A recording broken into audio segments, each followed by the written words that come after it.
Gary. I'll put a link to the video I'm replying to over at Vloggerdome. The video I'm replying to is at Vloggerdome. The thing is, I'm not going to QM to try to find the indeterminacy. That was the point of my video. We have indeterminacy all around us. Okay, the world, the macroscopic human level world, looks like it has a lot of unpredictable things in it. And we, in natural philosophy, started looking closer and we go, hey, this stuff seems to sort out. It seems to sort out. And we got an idea that, hey, in principle, you can always sort it out. But as we followed that principle, we got down to a kind of physics that it can't be classically understood. All right? And so to me, yeah, I don't see any reason to say we have certainty at this level and then lose it. And it doesn't make sense. There is no certainty, and we don't need it, because what we have that replaces certainty is statistical sampling. If you have a statistical sample, enough events, then there'll start to be a pattern in the statistical sample. That passes for certainty, but it's not classical certainty, because classical certainty works on logical categories, which don't have fuzzy boundaries. Statistical samples, the categories that come from them, require a concept of clustering, because there's a fuzzy boundary. For any individual, they don't fall in or out of a particular set. It's just that overall, where they do fall, you start to see tendencies that you can use as thresholds to make statistically justified sets. Right, so let's say you have a substance that when it's excited, it emits 80% blue photons and 20% red. And it's emitted a photon, a millisecond ago. And you don't know what that photon is. Is it 80% likely that it's a blue photon? No, that photon already exists. It already is whatever wavelength it's going to be. Okay?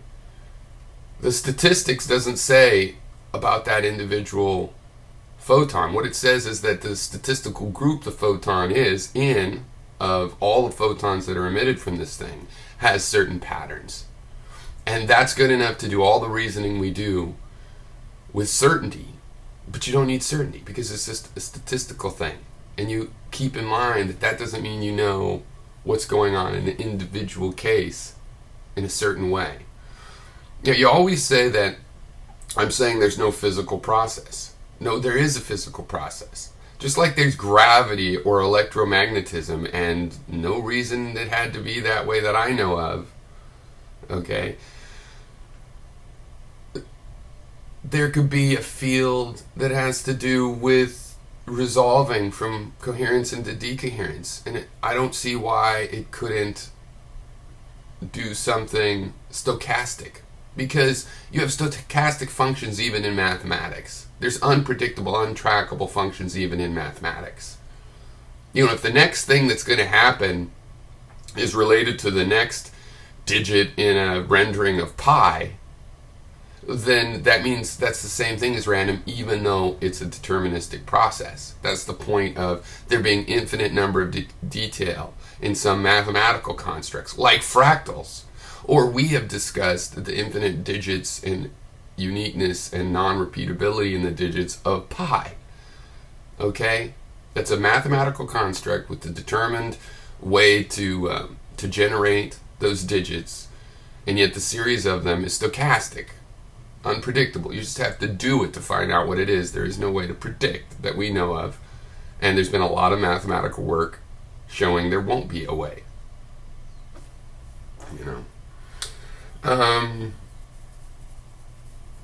The point with the two-slit experiment is, I did use the word the roll of the dice, but let's just say there is no roll of the dice is what I was trying to get at, hypothetically.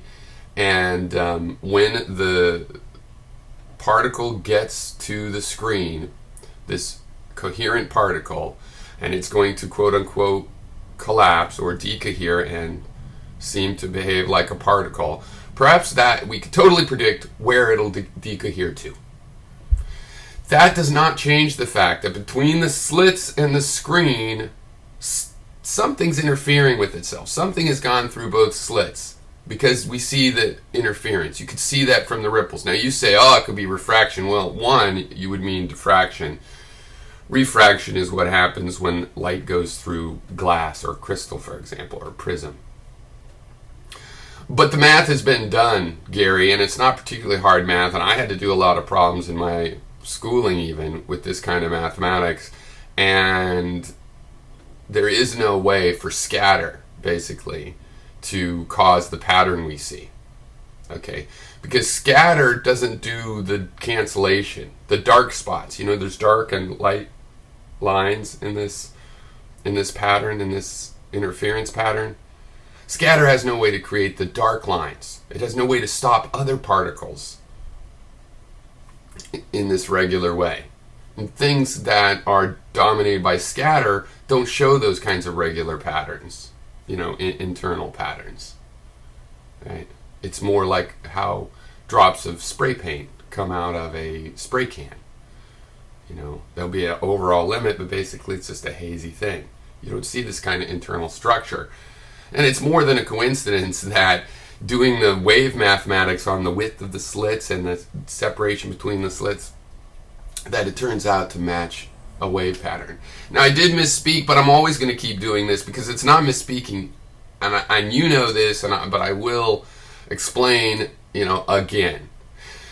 Yeah, these things are not waves or particles, but I sometimes say, since it's a wave, and since it's a particle, and that's shorthand for behaving like, showing the mathematical properties of a wave or of a particle. In reality, both of those are metaphors, and we know it has to be some combination, and not even a hybrid or a combination, but really a new way of looking at substance that somehow has a special case that looks like a wave and a special case that looks like a particle.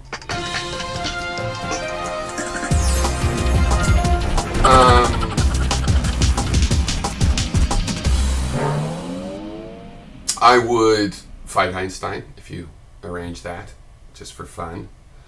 Now, I have been looking for papers because you're like, you want primary papers, but the two-slit has been done so many times. Usually, if you Google for it, you just find people talking about what happened. So I've been looking, and I found some things, and maybe I'll come up with something. I wouldn't expect it to be immediate. It's not my top priority in life.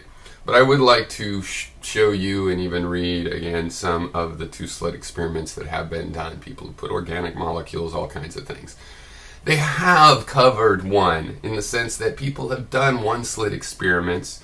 There's a lot of reasons to do those. It had nothing to do with quantum mechanics. They were already familiar with what it looks like when a wave or a particle goes through one slit. Okay, so they have done that, and they have looked at the math of maybe this is just things bouncing around and it works out to look like there's a pattern of combination. No. The only explanation mathematically that works, and it works perfectly, is treating the particles like these probability waves. And it is not saying that it happens by magic. Quantum mechanics is quantum physics. Okay, it's a kind of physics. Now, you might say it's not really physics, but many of the rest of us are saying it's physics. So if I say the explanation isn't quantum mechanics, it's not that it's not physics. Okay.